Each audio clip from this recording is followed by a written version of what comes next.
My name is Andrea Mendez, and I will be doing my informative speech today following this guideline. I want my audience to be informed of how alternative energy sources of today's technology work. Do you remember as a kid how the science books showed pictures of huge windmills and houses with solar panels? Well, I sure do, and I remember thinking, how does this work? As I've become older, I've researched these alternative sources of energy in hopes to one day incorporate it into my lifestyle. Electricity is used worldwide for the most part. We have electricity to function and survive from day to day. Alternative energy sources are becoming more and more popular as time goes on, so we could benefit from understanding how these sources work. Throughout my speech, I will talk about three popular alternative sources: solar panel systems, wind turbines, and hydropower plants. Let's begin with solar panel systems and how they function. According to SolarCity.com, solar panel systems are powered by an eternal element, the sun. Sunlight beams down onto the modules of the solar panel. The solar panel modules are wired to an inverter, making the energy useful as electricity. Any excess electricity is fed into the power grid located at the traditional power pole.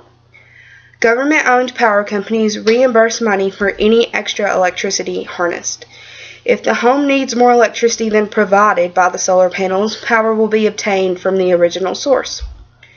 As a matter of fact, wind turbines also provide a sufficient amount of alternative energy. According to Energy.gov, wind turbines, like solar panel systems, also use a natural element to harness energy, in this case, the wind.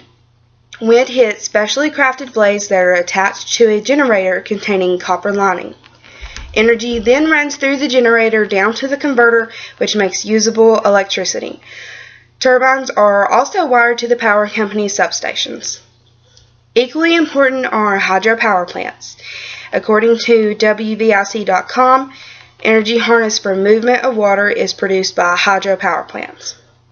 Like wind turbines, hydropower plants contain rotors, except for these rotors are underwater. Flowing water from a waterfall or rapids will turn these motors. If no water flow is present, a dam can be built to create the water disturbance. The rotors spin a collection of magnets connected to copper wiring, creating a flow of electrons.